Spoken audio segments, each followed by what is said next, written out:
No, 6 is the best. Final Fantasy VI was the very first RPG I was able to play. It's a damn near perfect game.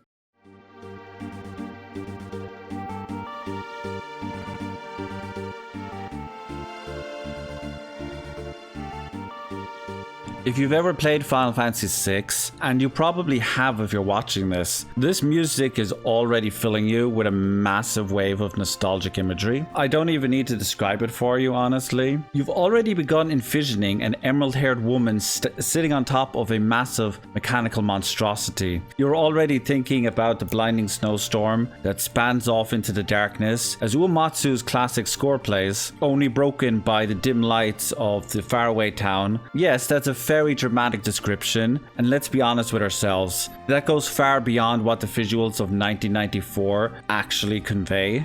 But try telling that to our impressionable minds.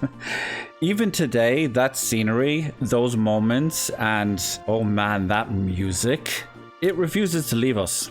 Why is that? What exactly is it about Final Fantasy VI that makes it stick so strongly in our minds all these years later, in a way that most RPGs could only ever dream of? I believe that every role-playing game can be defined by 3 foundational elements. In the case of Final Fantasy VI, those are identity, characters, and ruin. To discuss these, I'll be joined by Keldon, Dr. Rachel Kowert, and Mimicry.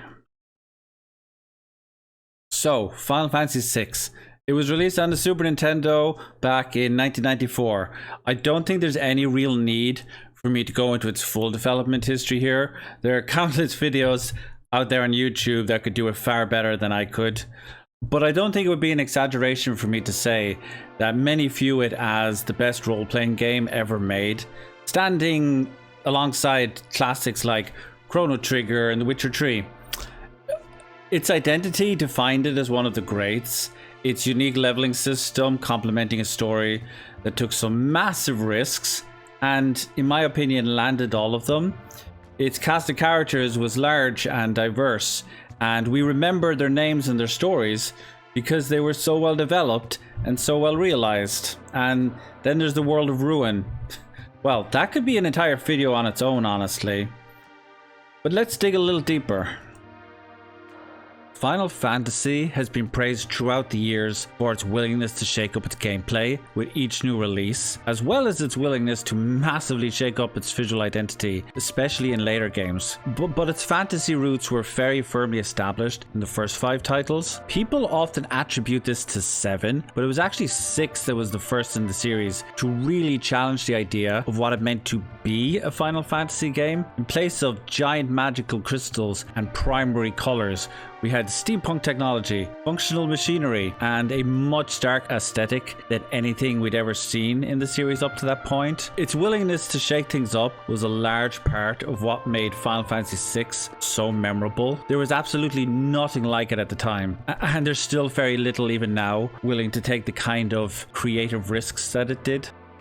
I think it is the ensemble cast, the way that the characters interact with each other. I know that all Final Fantasies have that, but I think there's a really special magic between the specific characters in Final Fantasy VI and the Moogle. FF6 is kind of the culmination of all the things they learned in 1 through 5 put together in 6 before they tore it all down and kind of rebooted the series with 7. So it has a fantastic story.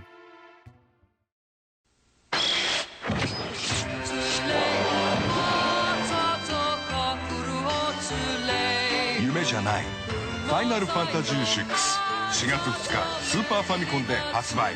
スクエア。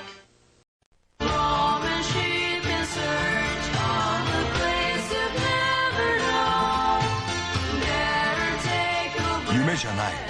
スーパーファミコンソフトファイナルファンタジー6スクエア。 In fairness, characters have always been a standout element in the series. Love or hate them, every game has a cast that's pretty difficult to forget. But Final Fantasy VI took this to a whole new level entirely, with a cast of 14 playable personalities, all distinct from each other and wholly fleshed out through their own individual narratives. Nowhere is this more apparent than in the world of...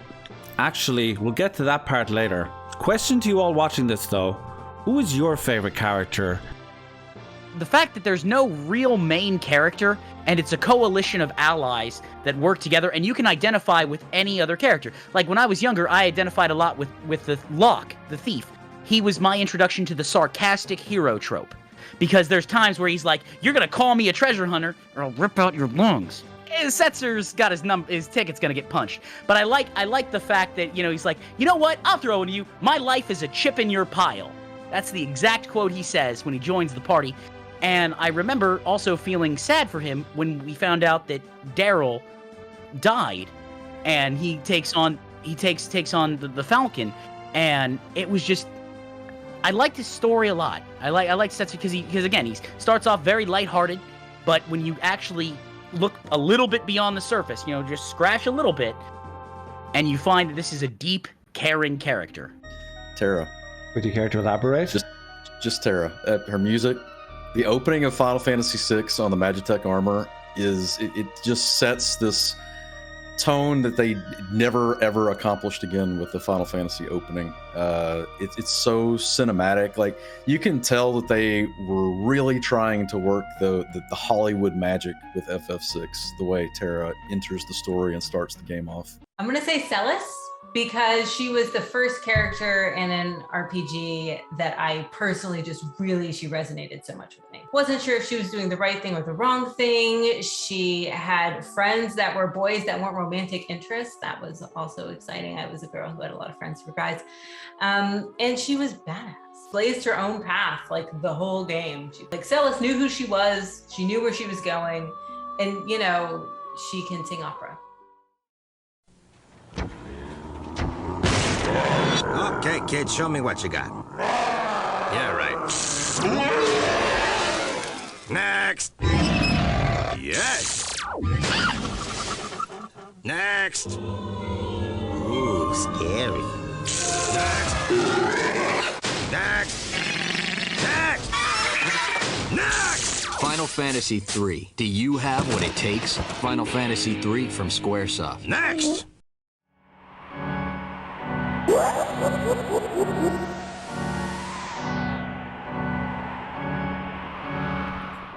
We tend to go into most RPGs with the expectation that we're going to hunt down and defeat the main antagonist of the game, saving the world from their evil plots and villainous schemes.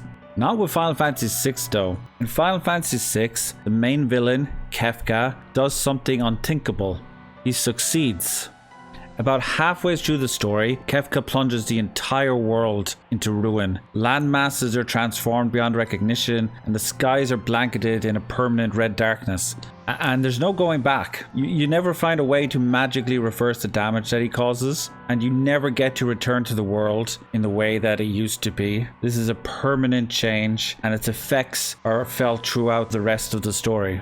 In a post-endgame world, the idea of a villain fully succeeding may not seem like such a shocking narrative choice, but in 1994, that sort of idea, especially in a role-playing game, was unique, surprising, and risky.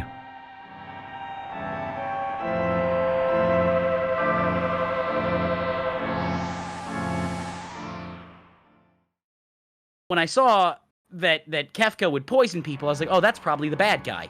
And then I saw Emperor Gashal being like, okay, whatever.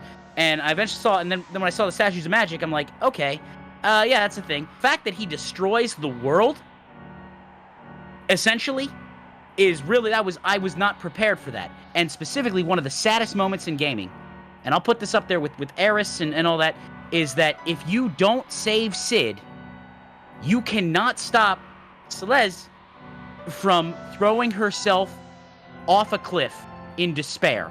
And even as a young child, I was like, whoa. I think it's critical to Final Fantasy VI that you have the point where you just feel like you lost.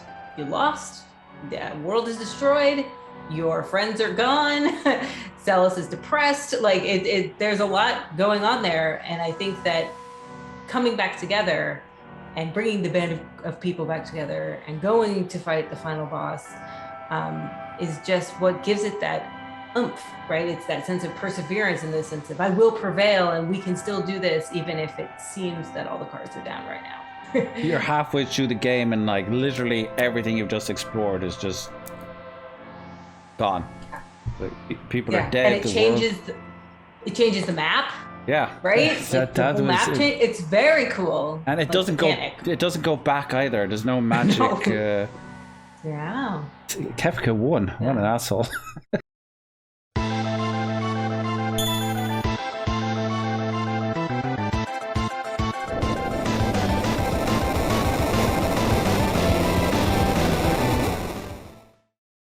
Play FF6. It still stands up. I actually replayed it recently within the last year again after not having played it in a couple of years. And I mean, Suplex Ghost Train. What other game can you do that in, really? Should have made that a question. We all know about the Sabin train meme, where you suplex the Phantom train. That's always enjoyable. But I find it even more enjoyable that you can actually talk to Sabin while he's holding up the house, and he's like, hey, get the kid. Come on, get the kid. You can do it. Final Fantasy VI has had multiple remakes over the years, but I've always felt like it got the short end of the stick in that regard compared to many other titles in the franchise. The PS1 version had really bad loading times. The Game Boy Advance version had messed up sound and the color saturation was way off. And the less said about the mobile ports and the PC port, the better. The visual update for that game was so thematically off from like how the originals looked that it did not work at all. My hope with the Pixel Remaster is that they finally hit it home this time, and especially with the music that I've heard in the other games that have come out already, I'm very optimistic that they're actually going to get it right this time. So let me know yourselves if you're interested in picking up the Pixel Remaster. Do you think it's going to do justice to the original? And if you already have it, what did you think? Let me know. Terra's Team, The Phantom Train, Espers, Ultros, Magicite, The Opera Scene, The World of Ruin. Final Fantasy VI came on a cartridge that was only about 4 megabytes in size, and yet its scale is still unmatched by AAA RPGs that come out even today. It's a testament to just how much of a game's design comes down to the creative people behind it, and how power will not always be the defining factor in the quality of a game that you can make. I think the game's director himself, Yoshinori Kitase, probably said it best. It's maybe strange to say this, but I miss the limitations of making games in those days. The cartridge capacity was so much smaller, of course, and therefore, the challenges were that much greater. But nowadays, you can do almost anything in a game. It's a paradox. But this can be more creatively limiting than having hard technical limitations to work within. There is a certain freedom to be found in working within strict boundaries, one clearly evident in Final Fantasy VI, Yoshinori Kitase.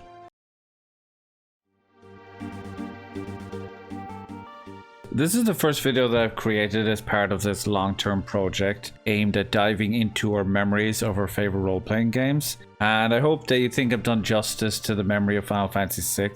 If you did, I hope you'll consider popping over to Coffee and supporting me in making more of these possible. We have a ton of rewards for doing so, including the ability for you to choose what RPGs I'll cover in the future. I'll also be playing this game over on Twitch around the time for its release, so feel free to pop in there and we can all talk about our favorite genre. Take care of yourselves. Stay beautiful.